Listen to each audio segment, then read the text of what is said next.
Hello, my name's Kim. I'm a sepsis survivor. Most people, when I tell them that this happened to me because of a UTI, I usually get, and then when I see their mouths drop to the floor, I say, yes, a UTI developed into sepsis. So what happened was I was on holiday in Spain. Hadn't been feeling too great. Started getting this pain in my left side in the kidney area. And I thought, I wonder if I've got a UTI and it's gone to my kidneys. But I had no symptoms of a UTI, just this pain in my left side. So I kind of thought something's going on here. I'd started to get quite unwell. I was quite breathless and I put that down to my asthma, but I thought change of climate. I was very cold, but it was cold. It was cold time of year. My hands and feet were cold as well. Just thought, I'm just cold. Didn't think anything of it. I had slurred speech, but I put that down to the medication that I used to take because that could affect my speech at times.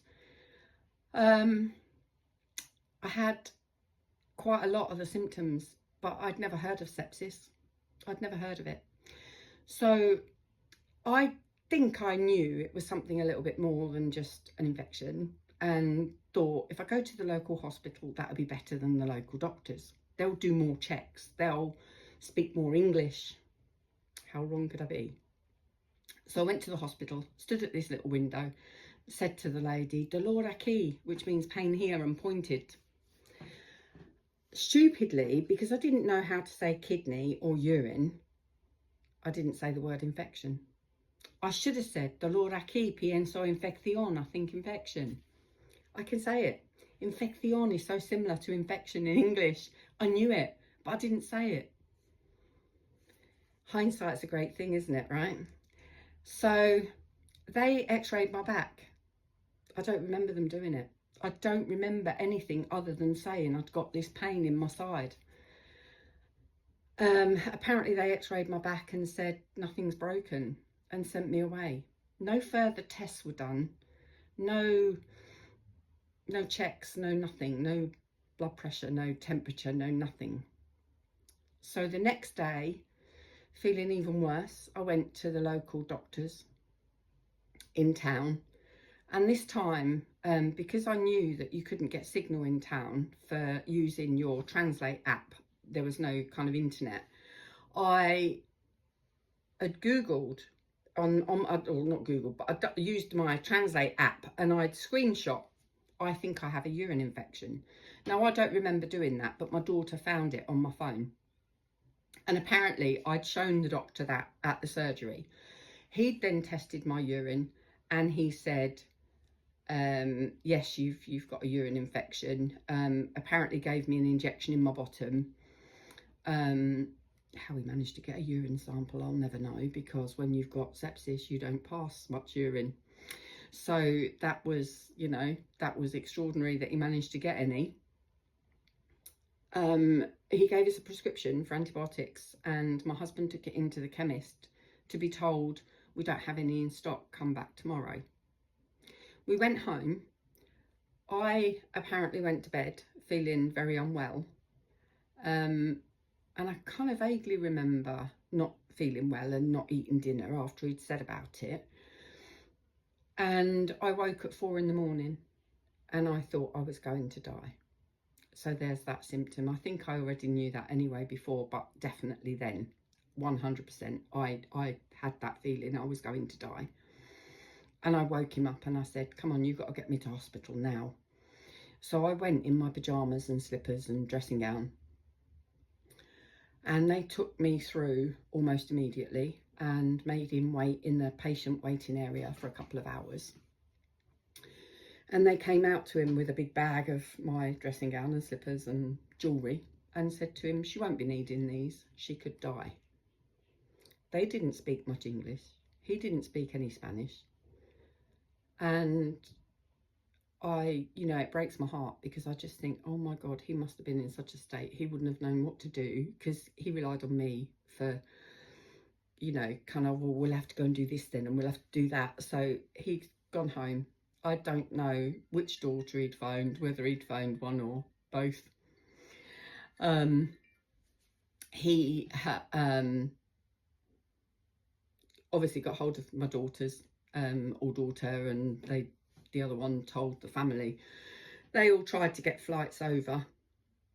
I don't know at what stage I was put in a coma. The Spanish medical records are a bit hit and miss as to what treatment was given, what time it was given. It's a bit of shambles, so that's not too good. So I've got no idea. I mean, I could have been laid there all day before they put me in a coma. It could be the late treatment that they gave me caused me to lose my limbs. I don't know. But the family got a flight over. They spent, I think, several weeks there, coming up, visiting every day. Then they'd fly home and come back, and I was in a coma for 6 weeks in Spain before my youngest daughter managed to get hold of my travel insurance and get me flown home. I was flown back to Milton Keynes, still in a coma, and I stayed in a coma for a further 3 weeks in Milton Keynes Hospital. So I was in a coma for 9 weeks in total. And then I was woken up, and I say I was woken up, I didn't want to wake up. So it took a very long time for me to wake up. I think I was just enjoying the sleep, to be honest. And they then thought that there must be brain damage and there must be all kinds of things. So they were doing all kinds of scans and different things. Then when I finally woke up, I was moved to Bedford to have my amputations. I spent 3 months in Bedford after my amputations before being moved to a rehab to learn how to, literally, to move again, because I didn't know how to sit up and I didn't know how to move. The muscles was all gone. That sounds crazy, but I didn't know how. My body just wouldn't let me. Every time they sat me up, I'd just flop. It was crazy. But smashed that, got home.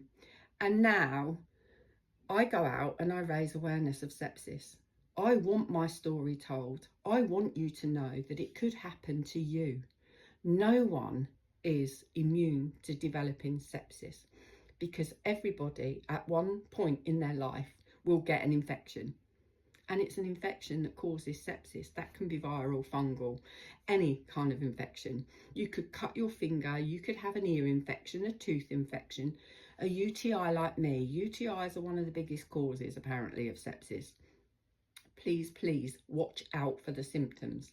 Like I've said, slurred speech and confusion, extreme shivering and muscle pain, passing little or no urine in a day, severe breathlessness, it feels like you're going to die, skin mottled or discoloured, cold limbs, cold skin to touch. I had extremely cold hands and feet, couldn't get them warm.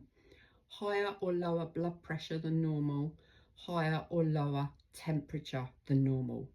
Any of these, and especially a low temperature with the uncontrolled shivering, people will often say, oh, well, if you've got a fever and you've got a low temperature, you're fine. No, you're not. It's sepsis. You need IV antibiotics. You need to get to hospital urgently, and you need treatment. If you don't get that treatment, unfortunately, it's limb loss like me, or it's death, and you can die within 24 hours.